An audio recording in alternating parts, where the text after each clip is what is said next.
Hello everyone, a very pleasant day to you. Here are the top stories. These are: Federal government makes tax ID mandatory for Nigerians to use bank accounts from January 2026. Court sends Ngige to Kuje prison over 2.2 billion fraud. APC presents membership card to Rivers State Governor Fubara. On the foreign scene, Trump says he will pardon jailed elections clerk, but state officials say he cannot. A very good day to you and welcome to First Next News Port Harcourt. I am Becky Usoro. Now the news in details. The federal government has said every taxable Nigerian must have a tax identification or taxpayer identification number to operate bank accounts in the country as new tax reforms begin on January 1, 2026.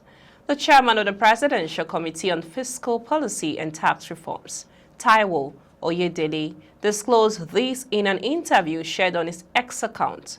According to him, Section 4 of the Nigerian Tax Administration Act, which takes effect on January 1, 2026, makes the possession of a tax ID mandatory for all taxable individuals. He clarified that the requirement does not apply to students or dependents, who will be exempted from needing a tax ID to maintain a bank account.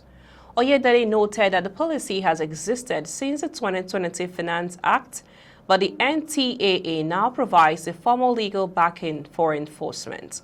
He added that income earners and businesses already issued to TINs will not need to obtain new tax IDs. A taxable person is anyone who earns income through trade, business, or any economic activity. So banks must request a tax ID from taxable persons.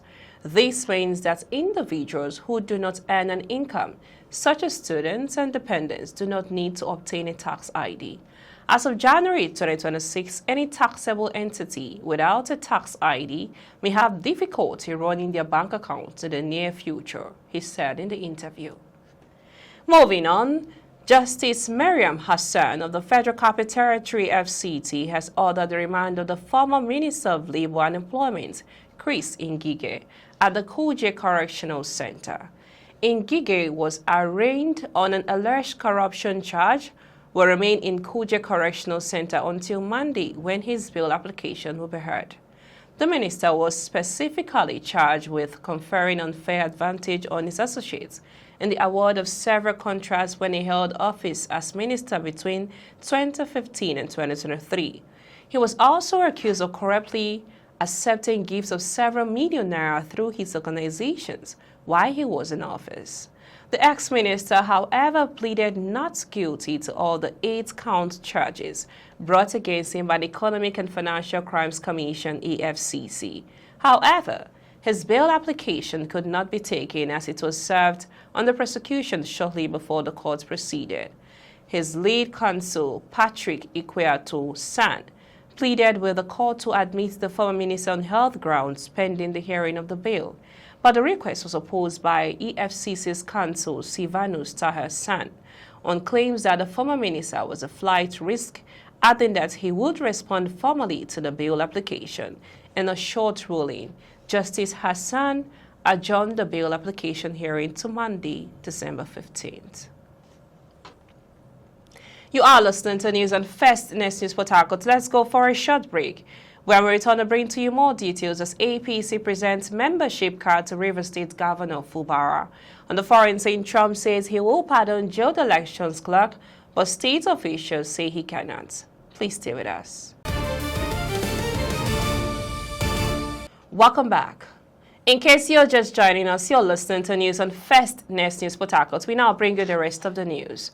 Moving on to Rivers State, the chairman of the All Progressive Congress, APC, has presented the APC membership card to Governor Siminalayi Fubara. The APC delegation on Friday was led by the chairman of the party in the state, Chief Tony Okocha, and the Minister of Aviation, Festus Kayamo.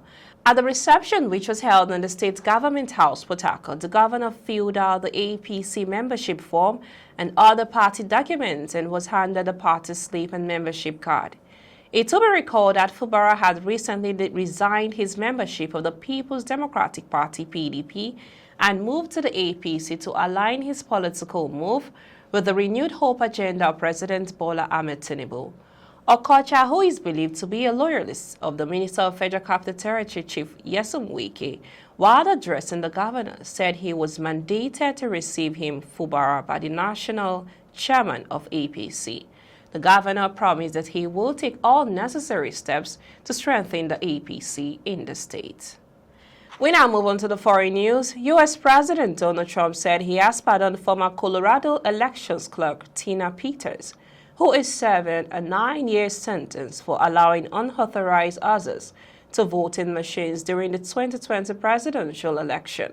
Peters was convicted last year on 7 state charges, including 3 counts of attempting to influence a public servant and 1 count of conspiracy to commit criminal impersonation. Presidential powers to pardon is widely understood to apply only to federal crimes, not to those at the state level. In a statement, Colorado Attorney General Phil Weiser said Trump's pardon has no legal precedent and will not hold up. Colorado Secretary of State Jenna Griswold said in a statement, Trump has no constitutional authority to pardon her. His assault is not just on our democracy, but on state rights and the American Constitution. That's all of the news this hour. We now bring you highlights of the top stories so far. Brought to the federal government makes tax ID mandatory for Nigerians to use bank accounts from January 2026. Also brought to the court sends Ngige to Kuje prison over 2.2 billion fraud. And also from Rivers State, APC presents membership card to Rivers Governor Fubara. On the foreign Senate brought to the Trump says he will pardon jailed elections clerk, but state officials say he cannot. Do remember, as we celebrate in this Yuletide season, may the spirit of renewal inspire us to build a society where justice is firm, empathy is strong, and every voice is valued. I am Becky Usara from I and the entire team in Port Harcourt, Nigeria. Many thanks for watching. Bye for now.